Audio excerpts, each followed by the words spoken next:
कल की भगवान कब प्रकट होंगे, कल की भगवान कहाँ जन्म लेंगे, क्या कल की सच में आएंगे। लेकिन शास्त्र एक और प्रश्न पूछते हैं, और वह प्रश्न तुमसे पूछते हैं, क्या तुम उस समय जीवित रहोगे जब कल की भगवान प्रकट होंगे। क्योंकि भक्तों, कल की भगवान का जन्म कोई साधारण घटना नहीं होगी। उस दिन आकाश चुप नहीं रहेगा, उस दिन पृथ्वी स्थिर नहीं रहेगी, और उस दिन मनुष्य का पाप छिपा नहीं रहेगा। याद रखना, कल की भगवान का आगमन पहले समाचार में नहीं आएगा, पहले सोशल मीडिया में नहीं आएगा, पहले मंदिरों में भी नहीं आएगा। कल की भगवान पहले मनुष्य के भय में आएंगे। और आज मैं तुम्हें वही रहस्य बताने जा रहा हूं जिसे जानने के बाद तुम सो नहीं पाओगे। कल की भगवान क्यों आवश्यक है। शास्त्र कहते हैं, जब अधर्म इतना बढ़ जाए कि धर्म लज्जित हो जाए, जब पाप इतना सामान्य हो जाए कि लोग उसे पाप मानना ही छोड़ दें, तब भगवान शस्त्र उठाते हैं। श्री राम आए मर्यादा सिखाने, श्री कृष्ण आए नीति सिखाने, लेकिन कल की भगवान आएंगे न्याय करने। आज का मनुष्य पूछता है, हम कौन सा पाप कर रहे हैं, लोग उसे पाप मानना ही छोड़ दें। भक्तों, जब पाप पूछकर किया जाए तो समझ लेना कलयुग अपने चरम पर है। कल की भगवान का जन्म साधारण ही होगा।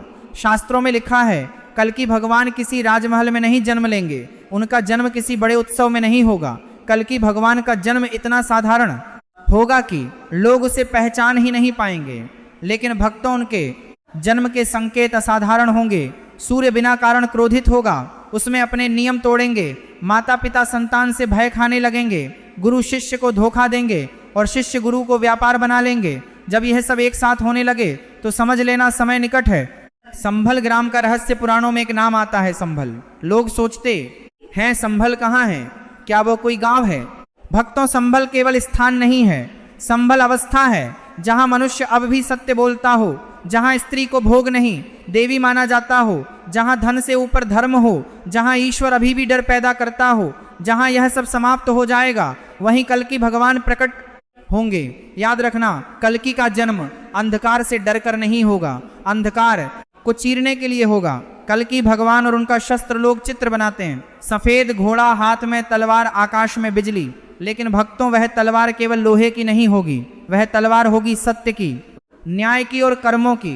कल की भगवान किसी को मारने नहीं आएंगे, वे कर्मों का फल देने आएंगे। जो जैसा करेगा उसी क्षण वैसा पाएगा। सबसे डरावनी बात भक्तों, सबसे डरावनी बात यह नहीं है कि कल की भगवान आएंगे, सबसे डरावनी बात यह है कि अधिकांश लोग उनका विरोध करेंगे। जैसे श्री राम का विरोध हुआ, जैसे श्री कृष्ण का अपमान हुआ, वैसे ही कल की भगवान को भी अत्याचारी कहा जाएगा। क्योंकि जब पापी सत्ता में होता है तो धर्म उसे अन्याय लगता है। और अब सबसे बड़ा रहस्य भक्तों, कल की भगवान का जन्म किसी तिथि से नहीं बंधा है, वह मनुष्य के पतन से बंधा है। जिस दिन मनुष्य पूरी तरह अपने भीतर से मर जाएगा, उसी दिन भगवान प्रकट होंगे। और उस दिन कोई घंटी नहीं बजेगी, कोई शंख नहीं फूंकेगा, सिर्फ पश्चाताप गूंजेगा। क्या कल की भगवान के आने से पहले चेतावनी मिलती है। भक्तों, भगवान कभी अचानक नहीं आते, भगवान आने से पहले मनुष्य को अंतिम अवसर देते हैं। शास्त्र कहते हैं, जब कल की भगवान का समय निकट आता है तो संसार में कुछ घटनाएं एक साथ घटने लगती हैं। पाप निर्भय हो जाता है, सत्य अकेला पड़ जाता है, धर्म मंचों पर रहता है, जीवन से गायब हो जाता है, पूजा प्रदर्शन बन जाती है और भक्ति व्यापार बन जाती है। याद रखना, जब लोग ईश्वर को अपने स्वार्थ के लिए उपयोग करने लगे, तब समझ लेना समय बहुत निकट है। कल की भगवान को सबसे पहले कौन पहचानेगा। भक्तों, ये बहुत बड़ा भ्रम है कि कल की भगवान को राजा, नेता, संत या विद्वान पहचाने।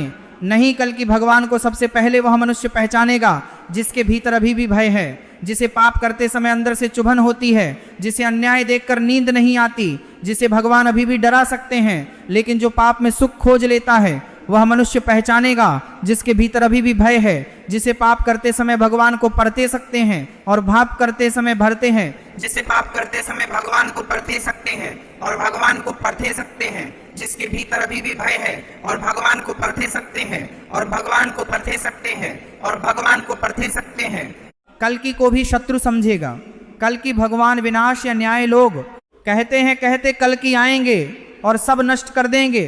भक्तों, भगवान कभी नष्ट नहीं करते, भगवान छांटते हैं। जैसे किसान खेत में से खरपतवार निकालता है, कल की भगवान मनुष्य को नहीं मारेंगे, मनुष्य के भीतर के दानव को मारेंगे। लेकिन समस्या यह है कि आज मनुष्य और दानव एक ही हो चुके हैं।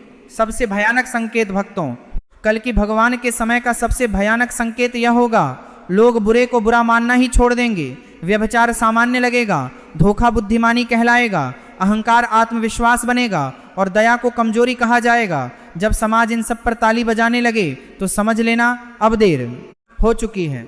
सफेद घोड़ा बाहरी नहीं, आंतरिक अर्थशास्त्रों में लिखा है, कल की भगवान सफेद घोड़े पर सवार होंगे।